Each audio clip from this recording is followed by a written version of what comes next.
The morning air in Tunisia carried the scent of cordite and sun-baked sand. It was May 19th, 1942, and Corporal James Mitchell of the 1st Infantry Division crouched behind a low stone wall near Gazala, his hands gripping his M1 Garand so tightly his knuckles had gone white. He had been in North Africa for 6 weeks, long enough to know the difference between Italian machine gun fire and German, long enough to understand that the steady chatter of an MG42 meant you kept your head down and waited for your squad's Browning to answer back. But the sound that split the air that morning was something entirely new. It didn't sound like gunfire at all. It sounded like fabric being torn apart, like a giant zipper being pulled at impossible speed, like a carpenter's saw biting through hardwood. 25 rounds per second. His brain couldn't distinguish individual shots anymore. They had blurred into one continuous, mechanical scream that seemed to vibrate in his chest cavity. This was his first encounter with the MG42, and in the space of 10 seconds, everything he thought he knew about German engineering was about to be proven catastrophically wrong. The weapon that would come to be known as Hitler's Buzzsaw had arrived on the battlefield, and American soldiers were wholly unprepared for what it represented. Within weeks, captured examples would be sent back to ordnance depots for examination. Within months, those same weapons would become objects of both derision and dread. And within 2 years, American engineers would attempt and fail spectacularly to copy what they had initially dismissed as crude German desperation. This is the story of how a machine gun made from stamped metal sheets changed American perceptions of enemy capability, reshaped infantry tactics across all theaters of war, and created a legend that would outlive the conflict itself by 7 decades. If you're enjoying this deep dive into the story, hit the subscribe button and let us know in the comments from where in the world you are watching from today. To understand why American soldiers reacted the way they did when they first captured an intact MG42 in the summer of 1942, you must understand what they had been taught to believe about American industrial superiority. The United States Army of 1942 was an institution built on certain fundamental assumptions about manufacturing quality and engineering excellence. American weapons were precision instruments, each component machined from solid steel blocks using techniques that required skilled labor and considerable time. The M1 Garand rifle, for instance, represented the pinnacle of this philosophy, a semi-automatic rifle with a gas-operated mechanism so finely crafted that each weapon required extensive hand-fitting of parts during assembly. The Browning automatic rifle, the squad-level light machine gun that American infantry relied upon, featured beautifully milled components and tolerances measured in thousandths of an inch. Even the standard-issue M1919 Browning machine gun, the belt-fed weapon that provided covering fire for advancing infantry, was a masterpiece of traditional gunsmithing, heavy, yes, but built to exacting specifications with parts that would last for decades of hard use. This manufacturing philosophy reflected broader American assumptions about the relationship between quality and appearance. A well-made weapon should look well-made. It should have the heft of solid metal, the smooth surfaces of careful machining, the tight tolerances that spoke of precision craftsmanship. These were not merely aesthetic preferences, they were deeply embedded principles of American industrial culture, born from decades of manufacturing experience and reinforced by the very real success of American arms in the Great War. When American doughboys had gone to France in 1917 and 1918, they had brought weapons that worked, that could be maintained in the field, that represented the best traditions of American manufacturing. The Browning M1917 machine gun water-cooled and heavy as a small anvil, had proven itself in the trenches of the Western Front. It fired the .30-06 Springfield cartridge with methodical reliability, roughly 500 rounds per minute, steady as a metronome. It could fire for hours without failure if properly maintained. It was, by every measure that mattered to American ordnance officers, a superior weapon. This same confidence extended to American assessments of enemy capabilities. German weapons captured during the First World War had been examined and found to be well made, certainly, but not superior to American equivalents. The German Maxim guns were effective but required extensive manufacturing time and resources. Their rifles were bolt-action designs that, while accurate, were slower to operate than the semi-automatic weapons American industry was developing. By 1942, when the United States entered World War II as a full combatant, American ordnance experts believed they understood the trajectory of weapons development. The future belonged to precision manufacturing, to weapons that combined firepower with reliability through careful engineering and quality materials. The German military, they assumed, would continue to produce weapons in this same tradition, perhaps even more elaborately, given German tendencies toward over-engineering. The MG44, the standard German machine gun at the war's outset, seemed to confirm these assumptions perfectly. When American intelligence officers examined captured MG34s in North Africa, they found exactly what they expected: a superbly crafted weapon with machined components, careful tolerances, and a design philosophy that emphasized versatility and precision. The MG34 could function as a light machine gun on a bipod, a medium machine gun on a tripod, or even be mounted in vehicles and aircraft. It featured a clever quick-change barrel system, a dual-feed mechanism that could accept either belt-fed ammunition or a drum magazine, and a rate of fire around 850 rounds per minute, substantially faster than the American Browning, but still within the range that American tactical doctrine could comprehend and counter. The MG34 was, American analysts concluded, an excellent weapon, but it was also expensive and time-consuming to produce, requiring roughly 150 man-hours of skilled labor to manufacture a single gun. This fit perfectly with American assumptions about German military production. The Germans made good weapons, but they required extensive resources and manufacturing time. In a war of industrial attrition, American mass production would inevitably overwhelm German quality. Then came the summer of 1942, and with it, the first encounters with something entirely different. The German Afrika Korps, locked in a desperate struggle with British Commonwealth forces across the deserts of North Africa, had received new weapons. In May of that year, at places like Gazala and Bir Hakeim, Allied soldiers began reporting a new German machine gun with a distinctly different sound. It wasn't the steady chatter of the MG34. It was faster, more continuous, almost insect-like in its mechanical fury. British soldiers, veterans of 2 years of desert warfare, described it as sounding like tearing cloth. Commonwealth troops from various nations developed their own descriptions.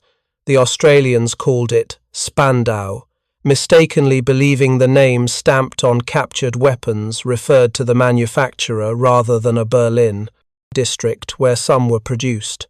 By late summer, as American forces joined the North African campaign in earnest, they too began encountering this new weapon, and captured examples started making their way back to Allied ordnance depots for examination. What American ordnance officers found when they first examined a captured MG42 in the autumn of 1942 must have seemed almost incomprehensible. The weapon was made from stamped metal, not machined from solid steel blocks. but pressed and formed from sheet metal, like a tin can or a filing cabinet. The receiver, the barrel jacket, the feed mechanism cover all stamped components, spot-welded and riveted together. The surface finish was rough compared to American weapons. You could see the seams where pieces had been joined. The tolerances were looser, the fit less precise. To eyes trained in traditional gunsmithing, trained to associate quality with elaborate machining and tight tolerances, the MG42 looked crude. It looked cheap. It looked like something assembled hastily from whatever materials were available.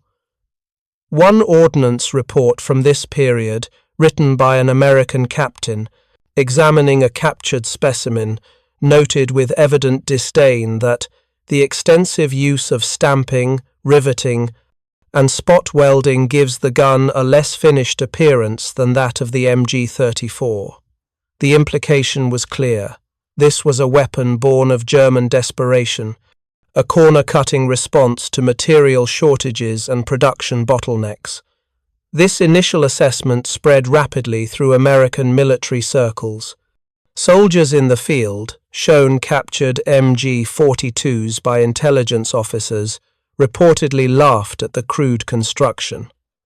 "Look at this garbage," one sergeant was said to have remarked, though the exact quote cannot be verified from primary sources. "Jerry's so desperate he's making guns out of scrap metal now." The sentiment, if not the precise words, was widely shared. American GIs had been raised on stories of German over-engineering, of Tiger tanks with complex transmissions, and Messerschmitt fighters with intricate fuel systems. Here, finally, was evidence that the German war machine was beginning to crack under pressure. They were abandoning quality for quantity, precision for expedience. It confirmed what every American wanted to believe in 1942, that the tide was turning, that German industrial capacity was faltering, that the weight of Allied production would inevitably crush the Wehrmacht's ability to equip its forces with effective weapons. This comforting assessment lasted approximately 6 weeks. By February of 1943, the laughter had stopped entirely.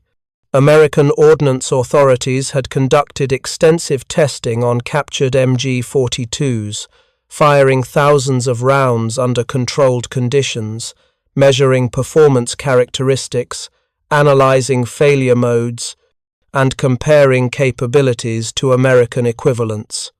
The report they published in February 1943 was remarkable not for what it said about German weaknesses, but for what it revealed about American misconceptions. The MG42, despite its crude appearance, was functionally superior to every machine gun the Allies possessed in nearly every measurable category. Its rate of fire averaged 1,200 rounds per minute, more than double that of the American Browning, more than twice the British Bren gun's output, even substantially faster than its predecessor, the MG34. But the numbers alone didn't capture what this meant in practical terms. When you fire a machine gun at 1,200 rounds per minute, something psychologically significant happens. The human ear can distinguish individual sounds up to roughly 10 to 15 discrete events per second. Beyond that threshold, separate sounds begin to blur together into a continuous tone.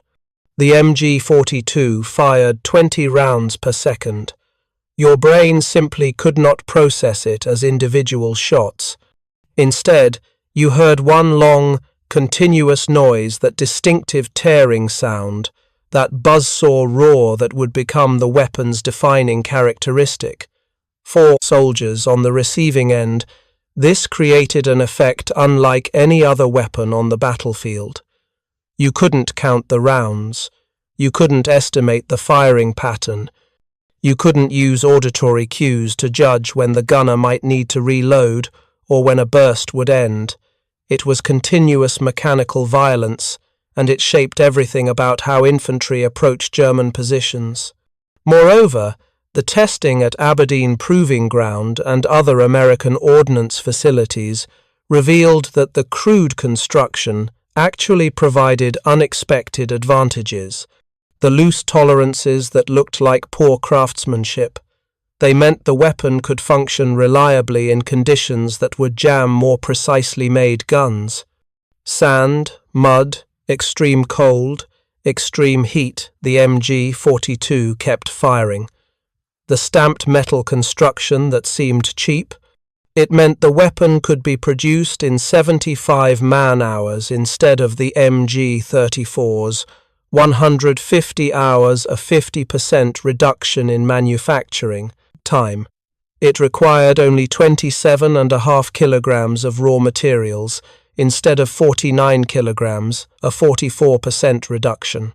And it cost 250 Reichsmarks to produce instead of 327, a 24% cost reduction.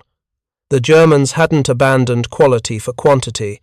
They had achieved both simultaneously through manufacturing innovations that American industry had never seriously considered for military weapons. The quick-change barrel system was particularly impressive to American ordnance officers. A trained German soldier could swap out an overheated barrel in less than 10 seconds without tools. The barrel simply hinged out to the side, the hot barrel was removed with an asbestos mitt, a fresh barrel was inserted, the mechanism was closed, and the gun was ready to fire again. This meant that the MG42's theoretical rate of fire could be sustained far longer than comparable weapons. American doctrine recommended changing machine gun barrels after firing roughly 250 rounds in sustained fire to prevent dangerous overheating. The Germans had designed their weapon around this reality, making barrel changes so fast and simple that it barely interrupted the weapon's output. German machine gun teams typically carried 6 spare barrels, rotating them continuously during extended engagements. The pile of hot barrels beside an MG42 position became a visual signature of German defensive positions across every theatre of war.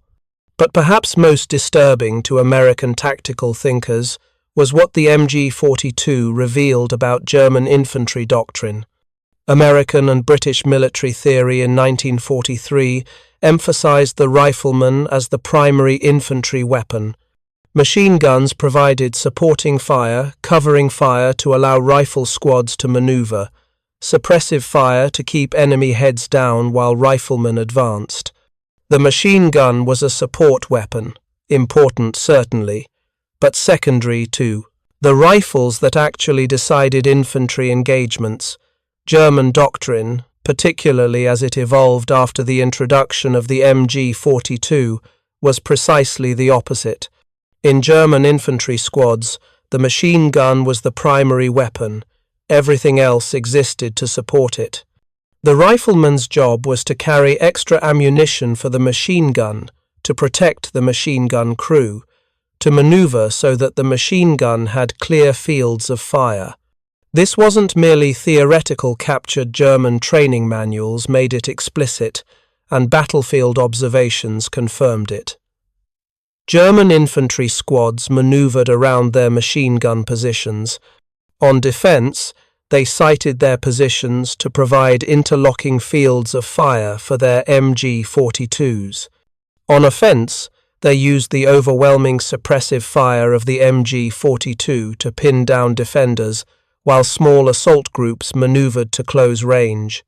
This tactical reality, combined with the weapon's technical capabilities, created severe problems for Allied infantry.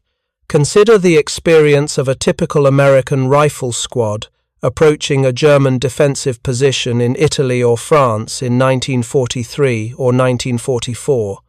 The squad might consist of 12 men, a squad leader, usually a sergeant, and 11 riflemen, some equipped with M1 Garands, some with Browning automatic rifles for additional firepower.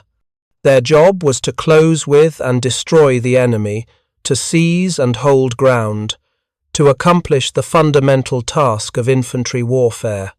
To do this, they had to move across open ground, from cover to cover, suppressing enemy positions with their own fire, while maneuvering to advantageous positions. This was difficult enough against any machine gun. Against an MG42, it became exponentially more dangerous. The sound alone created psychological effects that American training had not prepared soldiers to handle. When that distinctive tearing roar erupted from a concealed German position, even veteran soldiers experienced a moment of instinctive terror. Your subconscious mind, even if your conscious thoughts knew better, interpreted that sound as representing more danger than it could rationally quantify. You knew, intellectually, that each individual bullet was no more dangerous than a single round from any other weapon. But your nervous system, your limbic system, your most basic survival instincts, heard that continuous roar and screamed warnings that bypassed rational thought.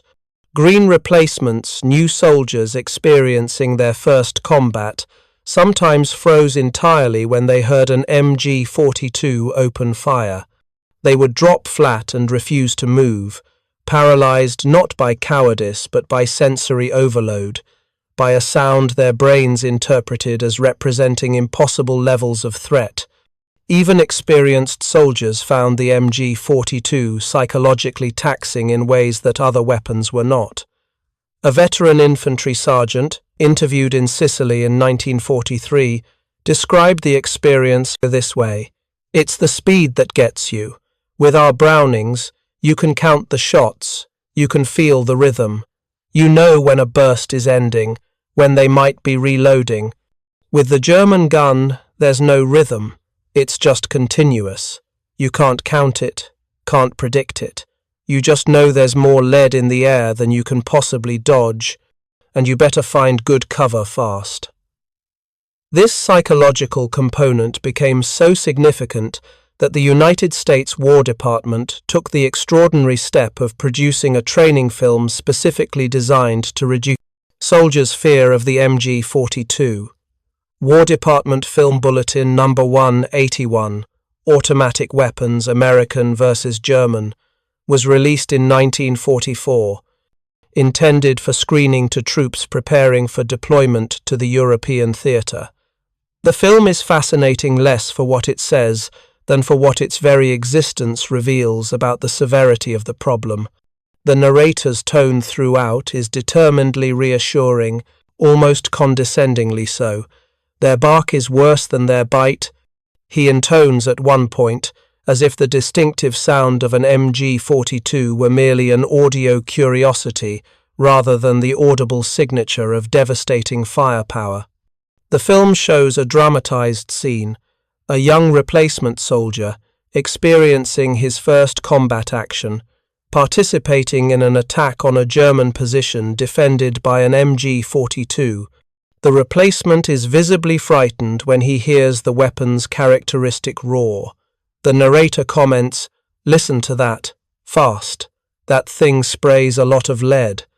And you're scared because the German gun fires faster than anything you've run into before, so much faster than the slow, steady bark of American machine guns you heard all through training. But then comes the film's reassurance, delivered with the absolute confidence of official propaganda. Well, so it does have a high rate of fire. Does that mean it is a better fighting weapon than ours? The film then proceeds to a carefully staged comparison. American machine gunners and German gunners using captured MG42's fire at identical targets. The demonstration attempts to show that American guns, firing more slowly but supposedly more accurately, put more rounds on target. The narrator emphasizes that the MG42 wastes ammunition with its high rate of fire, that it's less accurate than American weapons, that its rapid fire makes it harder to control. The German gun is good, the narrator admits, but ours is better. It was obvious propaganda even at the time, and soldiers who had experienced MG42 fire in actual combat were not fooled. but the film's very production reveals how seriously the army took the psychological threat the weapon posed. The reality, as captured in numerous after-action reports and soldier testimonies, was considerably less reassuring than the training film suggested. A junior officer who fought in Sicily provided this assessment in an intelligence document from early 1944. It's true that the Germans have a good machine gun, but, like many other German weapons, it doesn't live up to all the latrine rumours you hear. It doesn't walk on its hind legs or jump through hoops or anything like that. It's just a good, fast gun. I feel that the sooner our men understand how the Germans use it tactically, the more success we'll have in combating it. His words suggest both respect for the weapon and frustration with the mythology that had grown up around it. Other soldiers provided more specific tactical observations. One noted that German machine gun fire is usually so low, often about 1.5 feet above the ground, that we call it grass cutting. The Germans know that US soldiers don't allow their wounded to lie around any longer than is necessary, and that a man who has a leg wound of some kind will probably need a helping hand to get him to safety. It's fairly obvious that the Germans know the value of immobilizing as many men as possible at one time. This was sophisticated tactical thinking, made possible by the MG42's capabilities. By deliberately aiming low, German gunners could wound rather than kill, creating casualties that required multiple soldiers to evacuate, thus removing more men from the immediate battle than killing them outright would accomplish.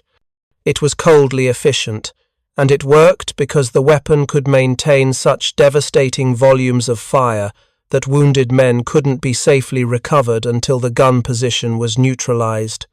Another American officer observed, "Although the German machine gun is first-rate as to firepower, its dispersion is poor." One of my friends had so much confidence in his ability to get away from it that on one occasion, even though he had already received a number of shoulder wounds, he made a successful dash for safety and then turned and got the machine gunner with rifle fire 3 shots in the stomach. This observation captures an important reality. The MG42, for all its fearsome capabilities, was not invincible.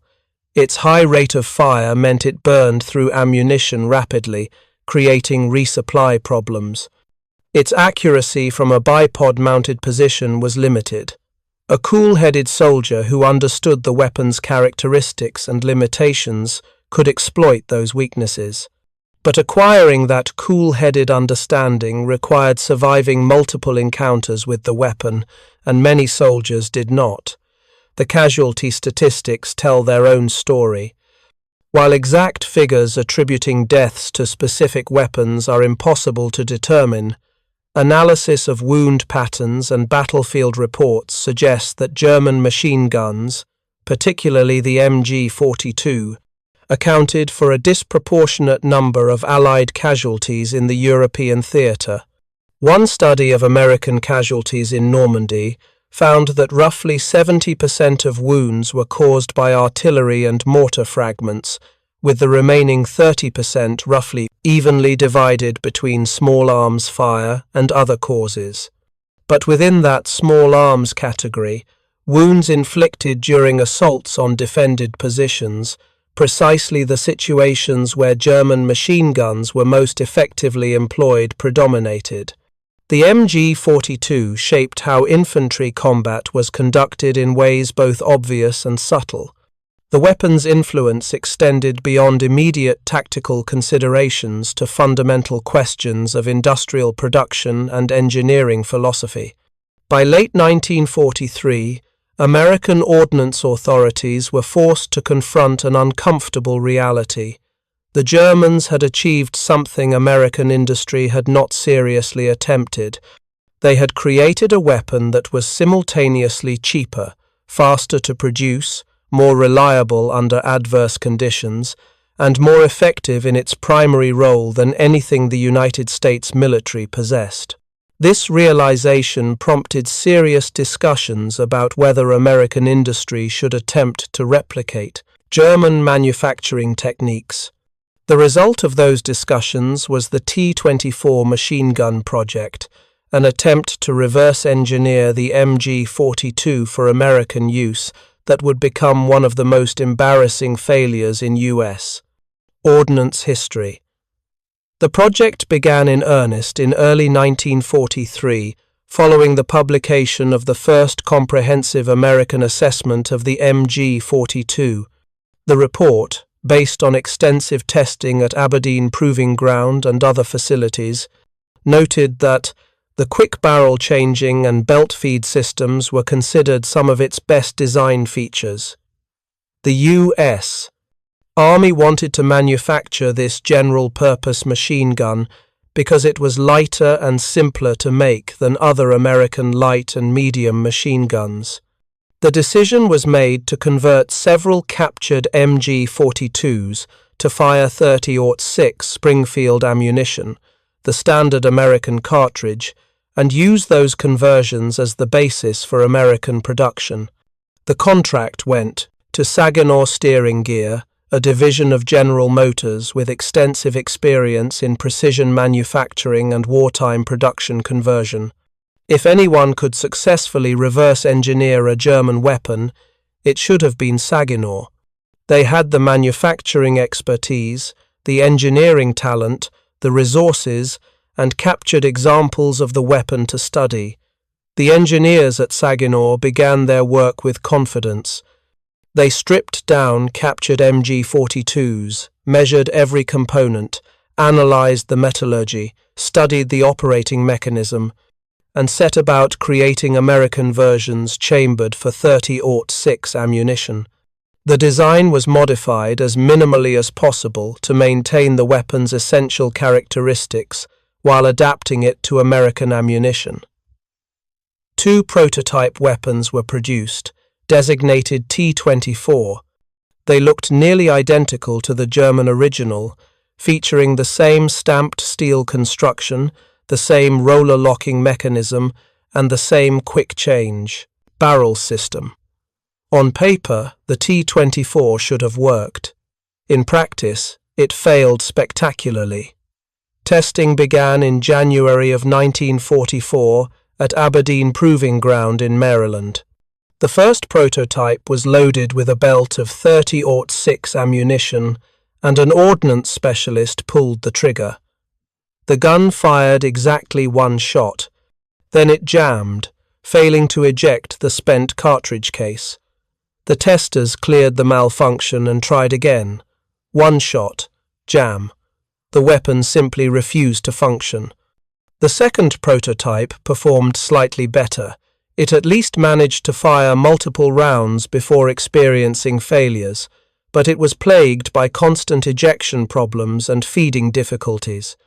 During the testing period from January to February 1944, the weapon suffered 51 malfunctions after firing only 1,583 rounds. The average cyclic rate of fire, when the gun actually worked, was 614 rounds per minute, barely faster than existing American machine guns, and nowhere close to the MG42's 1,200 rounds per minute. By March 1944, the U.S. military reached its conclusion. The official report stated that functioning of the T-24 machine gun prototype was unsatisfactory, and recommended that further development was required before this weapon be subjected to the lengthy and severe standard but light machine gun test. This was military bureaucratic language for "it doesn't work, and we're abandoning the project." The reason for the failure was eventually determined. The .30-06 Springfield cartridge was too long for the weapon's roller locking mechanism to reliably handle. The MG42 had been designed around the 7.92 by 57 mm Mauser cartridge, which had different dimensional characteristics and operating pressures. Simply chambering the weapon for a different cartridge wasn't enough. the entire DOT operating system would need to be redesigned from the ground up. And if you were going to redesign the operating system, you might as well design an entirely new weapon rather than trying to copy the German one. The T-24's failure revealed something profound about the MG42's design sophistication. What had looked crude and simple was actually a carefully balanced system where every component worked in precise relationship to every other component. The stamped metal construction, the roller locking mechanism, the recoil operation, the feed system, the barrel design, all of these elements had been optimized to work together with the specific 7.92mm Mauser cartridge under specific conditions. Change one variable, and the entire system stopped functioning reliably. The Germans hadn't simply stamped out metal parts and bolted them together. They had conducted sophisticated engineering analysis, materials science research, and extensive testing to create a weapon that only appeared simple. The apparent crudeness was actually elegant simplification, the removal of everything unnecessary to achieve maximum effect with minimum resources. This realization forced American ordnance authorities to reconsider their fundamental assumptions about weapons design. A report from this period recommended that a new type machine gun be designed, based on the German machine gun if necessary, in which stampings will take the place of expensive machine parts, and in which headspace adjustment will not be necessary.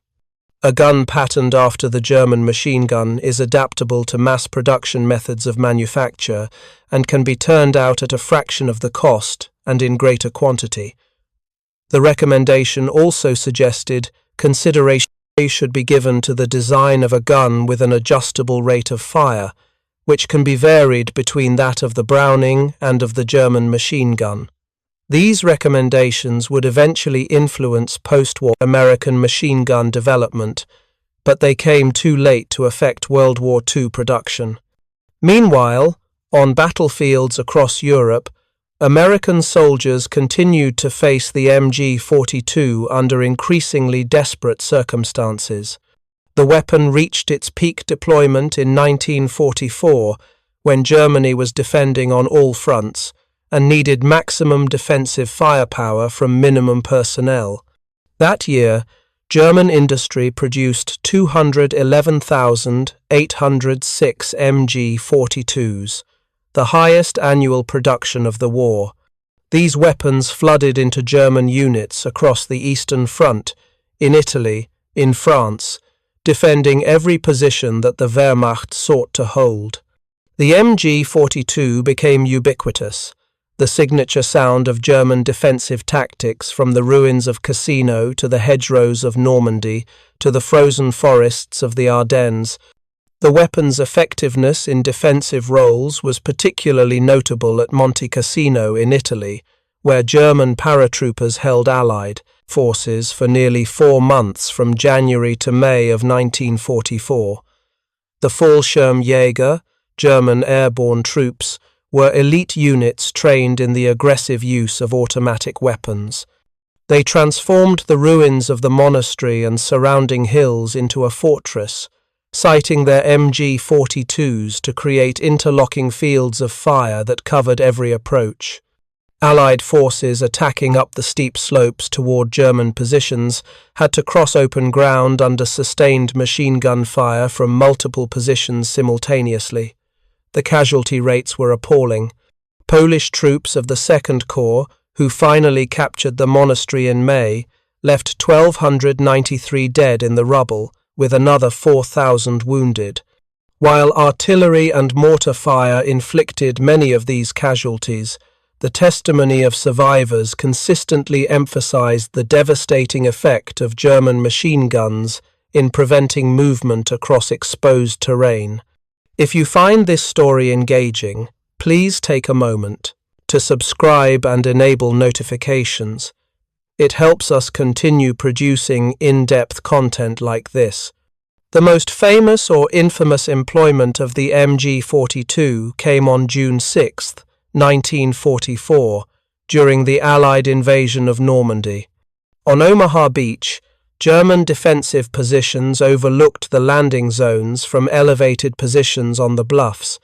These positions, designated Widerstandsnests or resistance nests, were concrete bunkers and fortified positions equipped with multiple weapons, including artillery, mortars, and machine guns. One of these positions, Widerstandsnest 62, was manned by Obergefreiter Heinrich Severloh, a German soldier who would later become known, somewhat sensationally, as the Beast of Omaha. Severloh's post-war memoir claims he personally fired 13,500 rounds through his MG42 during the invasion, inflicting over 2,000 casualties on American forces storming the beach below his position. These numbers are almost certainly exaggerated. Total casualties on Omaha Beach from all sources were roughly 3,700, but the claim is revealing for what it says about the MG42's reputation. Even if Severloh's personal tally is inflated by a factor of 10, the fact that anyone would believe a single machine gunner could fire that many rounds and inflict that many casualties speaks to the weapon's established reputation for devastating effectiveness. What is verifiable is that German machine gun positions on the bluffs above Omaha Beach inflicted severe casualties on American forces during the critical early hours of the invasion. First-wave assault troops suffered casualty rates approaching 90% in some sectors. While many of these casualties came from artillery and mortar fire, the interlocking machine gun fire from positions like Widerstandsnest 62 made it nearly impossible for troops to advance across the beach or find cover.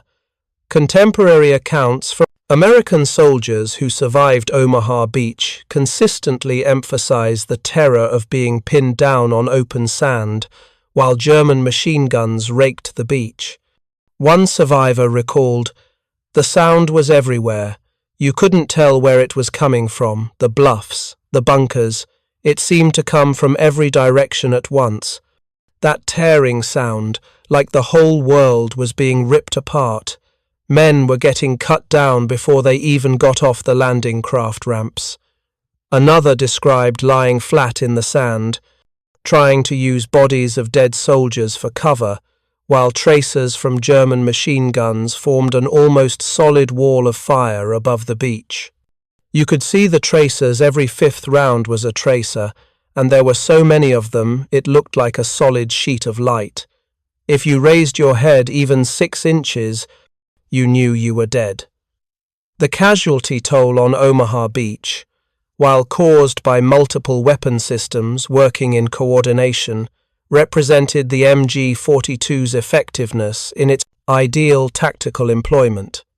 German doctrine called for machine guns to be sited in mutually supporting positions with overlapping fields of fire, positioned to cover obstacles and channeling enemy movement into kill zones, protected by other defensive positions to prevent flanking attacks. Omaha Beach exemplified this doctrine perfectly. The German defenders had months to prepare their positions, to calculate precise firing angles, to stockpile ammunition, to rehearse their defensive plans. When American troops landed, they walked into a killing ground that had been carefully prepared with German engineering precision. The MG42s were only one component of this defensive system, but they were the component that created the continuous suppressive fire that prevented American forces from moving, from finding cover, from organizing effective assaults on the German positions. The beach was eventually taken, of course. American forces, despite devastating casualties, maintained pressure on German positions throughout the day. Naval gunfire and aerial bombardment gradually degraded German defensive positions. Small groups of infantry found ways to infiltrate the bluffs, attacking German positions from the flanks and rear. By nightfall of June 6th, American forces had established a precarious toehold on Omaha Beach, though at terrible cost.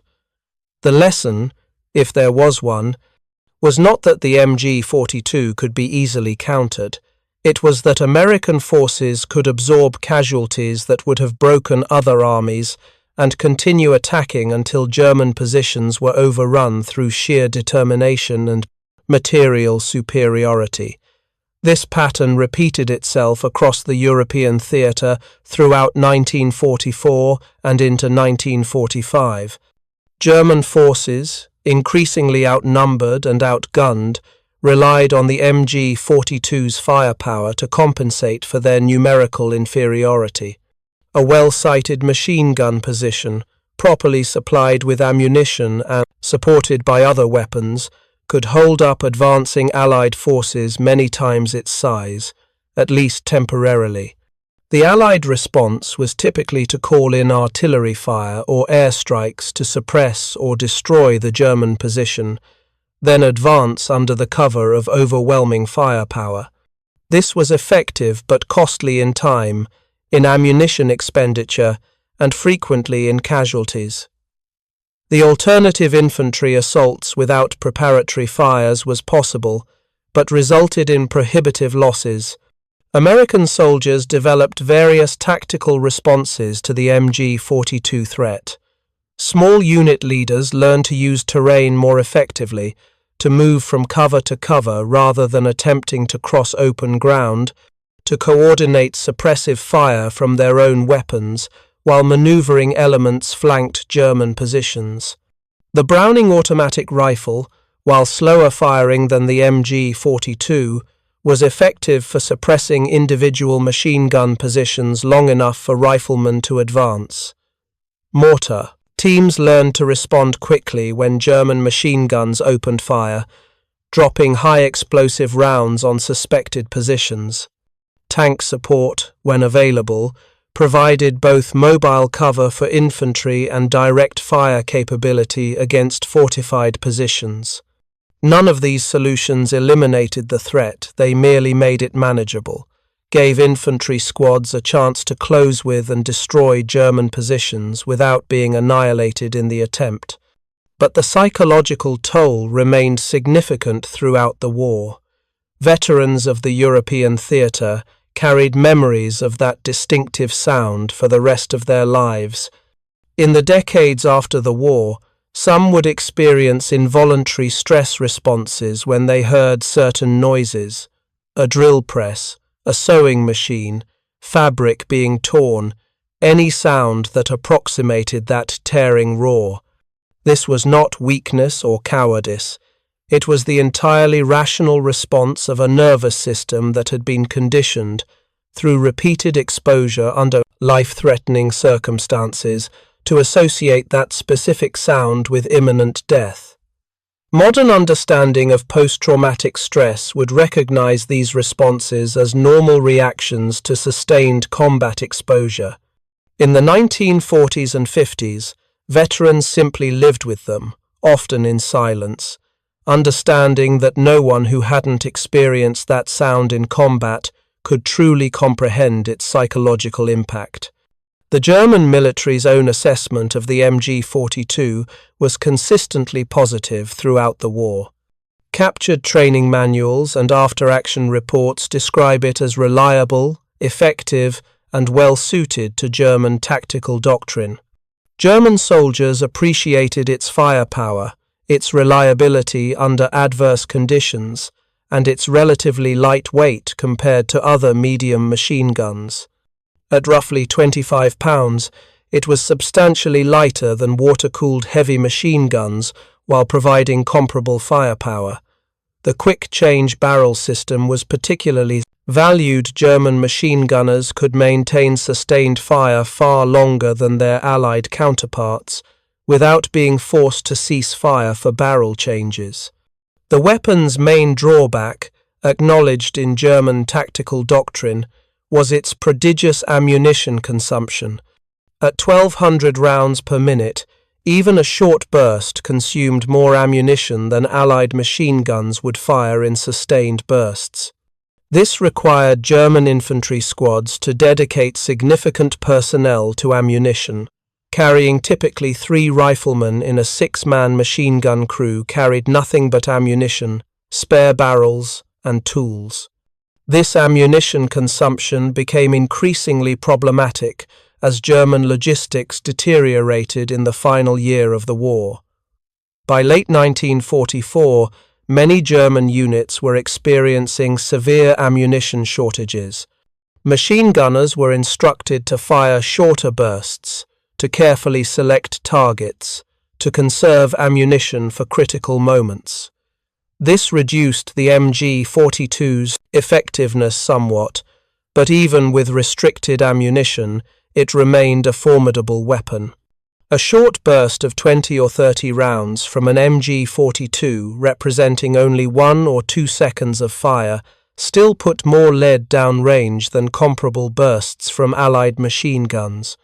German defenders in the Ardennes offensive of December 1944, despite severe ammunition constraints, still used their MG42s effectively enough to inflict heavy casualties on American forces during the initial German breakthrough.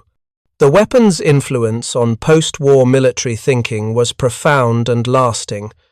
When World War II ended in May 1945, Allied forces captured hundreds of thousands of MG42s.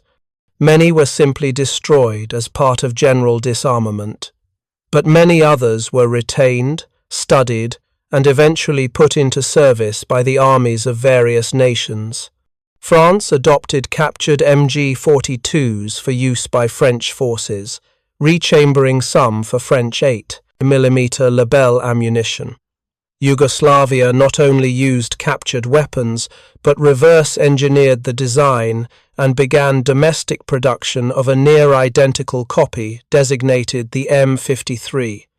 Various African and Asian nations that received military aid from either Western or Eastern Bloc countries during the Cold War ended up with MG42s or derivatives, and some of these weapons remained in service well into the 21st century. But the most remarkable legacy of the MG42 came from Germany itself. When West Germany rearmed in the 1950s and joined NATO, the new Bundeswehr needed modern military equipment, including machine guns. There was extensive debate about whether to adopt an American or British design, to develop something entirely new, or to resurrect German weapons from before the Nazi era. In the end, the Bundeswehr chose to put the MG42 back into production. There was one significant problem. The original engineering drawings had been destroyed at the war's end as part of Allied disarmament policies. The Germans solved this by obtaining an MG42 from a museum collection in the United States, transporting it to Germany, completely disassembling it, measuring every component with precision instruments, and creating entirely new engineering drawings from the physical weapon. The new version, modified to fire the 7.62mm NATO cartridge rather than the original 7.92mm Mauser round, was designated the MG1.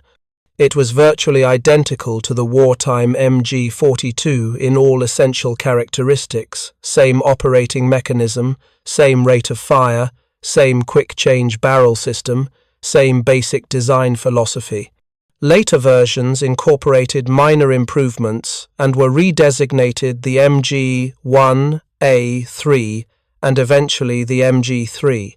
The German military used versions of the MG42 design continuously from the 1950s through the present day, over 70 years of T-SAT service, making it one of the longest-serving military firearms designs in history. Other nations adopted the design as well. Austria produced the MG74, Italy manufactured the MG42/59, and various other countries either purchased German-made weapons or produced local variants under license. The influence extended beyond direct copies to the broader category of general-purpose machine guns. The MG42 had demonstrated that a single weapon could effectively fulfill multiple roles: light machine gun, medium machine gun, vehicle-mounted weapon, even limited anti-aircraft capability if properly designed. This general-purpose concept revolutionized post-war machine gun development. The American M60 machine gun, introduced in the late 1950s as a replacement for the various Browning designs, incorporated design elements influenced by study of the MG42, particularly the quick-change barrel system and the general-purpose concept. The Belgian FN Mag, perhaps the most successful general-purpose machine gun ever designed, was directly influenced by the MG42's design philosophy and went on to be adopted by over 80 countries, including the United States, which designated it the M240. Today, American forces in combat around the world carry M240s that trace their conceptual lineage directly back to that weapon American soldiers once mocked for its stamped steel construction. The story of the MG42 and American soldiers' reactions to it is ultimately a story about the danger of assumptions, about the gap between appearance and performance, about how preconceptions can blind us to reality until that reality becomes undeniable through bitter experience.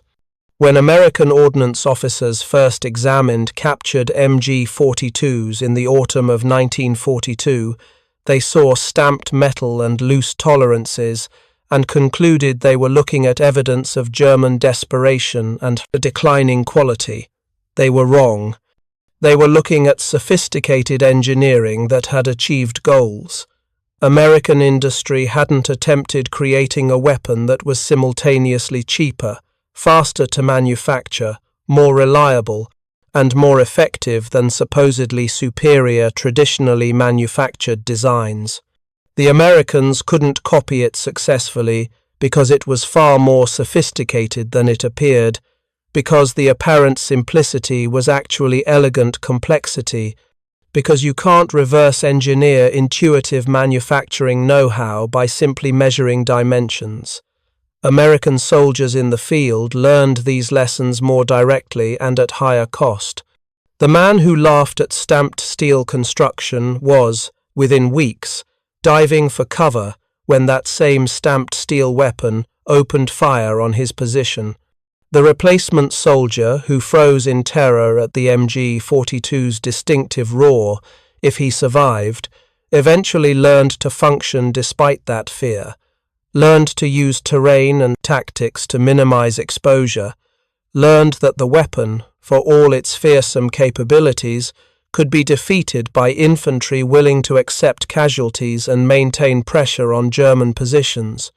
This knowledge was purchased with blood and measured in casualty statistics, and carried in the memories of veterans for the rest of their lives. The transformation of American attitudes toward the MG42 from mockery to terror to grudging respect to attempted replication to lasting influence represents a microcosm of broader American experiences in World War II. The United States entered the war confident in its industrial superiority, convinced that American manufacturing know-how and engineering excellence would overwhelm Axis forces through sheer material superiority. This confidence was not entirely misplaced. American industrial production did prove decisive in the war's outcome, but the path to victory required learning uncomfortable lessons about enemy capabilities, about the relationship between resources and innovation, about how desperation and material constraints could sometimes drive more creative solutions than abundance and established manufacturing traditions. The German military lost World War II despite possessing weapons like the MG42, not because these weapons were ineffective, but because individual weapon superiority cannot overcome comprehensive strategic disadvantages. Germany was outnumbered, outproduced, fighting on multiple fronts against enemies with vastly greater resources. No amount of tactical innovation or weapons engineering excellence could compensate for fundamental strategic impossibilities. But within that broader context of inevitable defeat, the MG42 represented German military engineering at perhaps its most effective, a weapon that achieved maximum effect with constrained resources, multiplied the combat power of infantry units, and influenced how battles were fought across every theatre of the European war. For American soldiers who faced the MG42 in combat, these strategic considerations were abstractions.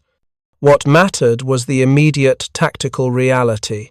Somewhere ahead, concealed in a fortified position or a hastily dug foxhole or the rubble of a destroyed building, a German soldier sat behind an MG42 with belts of ammunition and spare barrels and orders to hold his position. Your job was to cross the open ground between your position and his, to close with and destroy that position, to accomplish the mission despite knowing that the weapon pointed in your direction could fire 20 rounds per second, could cut you literally in half if the gunner drew a bead on you, could maintain that devastating rate of fire for as long as ammunition held out. Some soldiers found the courage to move despite that knowledge. Some froze, some were killed, some survived, but none of them forgot the sound, that distinctive tearing roar, that buzzsaw scream that announced you were in, the presence of one of the most effective infantry weapons ever designed.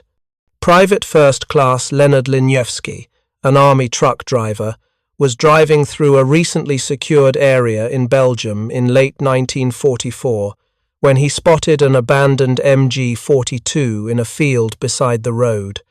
Liniewski, being an enterprising soldier far from the direct oversight of officers, stopped his truck and retrieved the weapon. He intended to keep it as a war trophy, a souvenir to take home when the war ended. There was one problem.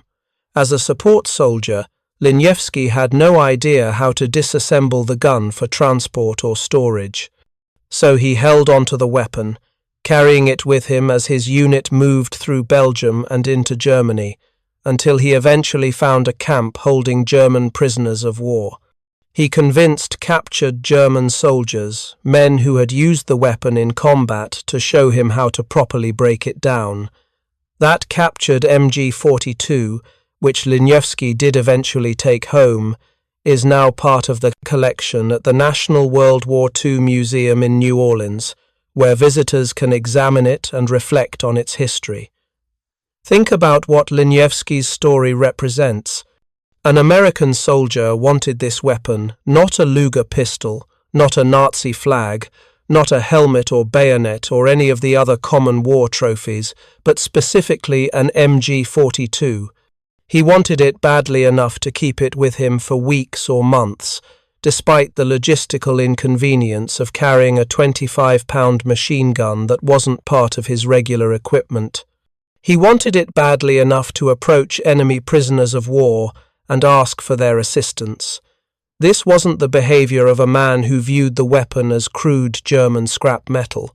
This was the behavior of a man who recognized, as thousands of other American soldiers had come to recognize through direct experience, that he was in possession of something remarkable, something that represented the pinnacle of a particular type of military engineering, something worth keeping despite all rational arguments against doing so.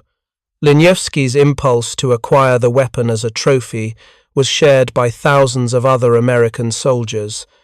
After-action reports from across the European theatre mention soldiers attempting to retain captured MG42s, trying to get them back to rear areas, asking superiors if they could keep them. This stood in stark contrast to soldiers' attitudes toward other captured German weapons. Carabiner 98 rifles were curiosities, examined and then discarded or turned into intelligence officers. Luger pistols were prized for their cachet as trophies, but not particularly valued as functional weapons. But MG42s? Soldiers wanted those. They wanted to test them, to fire them, to understand how they worked, to possess them as tangible evidence that they had faced and survived the most fearsome infantry weapon on the battlefield. This transformation from mockery to acquisition occurred over the span of roughly 30 months, from summer 1942, when American forces first encountered the weapon in Tunisia, to spring 1945, when the war in Europe ended. 30 months during which hundreds of thousands of American soldiers rotated through combat zones, during which the MG42 fired billions of rounds at Allied forces, during which its distinctive sound became as much a part of the European battlefield's audio landscape as artillery fire or aircraft engines.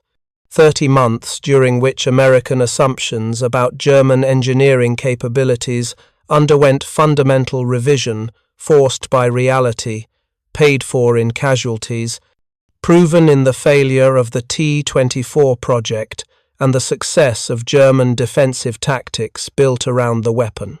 The final irony is that American forces defeated Germany despite the MG42, not by matching its capabilities or copying its design, but by accepting that some enemy weapons were superior in specific categories and compensating through superiority in other areas. American forces had better logistics, better artillery support, better air power, better strategic mobility, and ultimately greater numbers. They could call in fire support that German forces couldn't match. They could replace casualties at rates German units couldn't sustain. They could maintain offensive pressure continuously, while German forces, even with superior weapons, had to husband their limited resources and eventually retreat or be destroyed.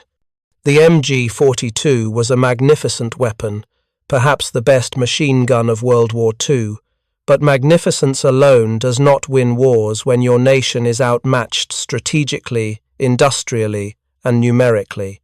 For the individual soldier facing that weapon in combat, strategic considerations provided no comfort. You still had to cross the open ground. You still had to assault the position. You still had to hear that sound and move toward it, despite every survival instinct screaming at you to stay down, stay hidden, stay safe. The soldiers who did this, who functioned effectively despite fear, who completed missions despite casualties, who maintained cohesion and discipline under the stress of sustained combat, deserve recognition not just for their courage, but for their adaptability. They learned, faster than their doctrine and training had prepared them to learn, how to fight against an enemy who held tactical advantages in specific areas. They learned to respect enemy capabilities without being paralyzed by that respect.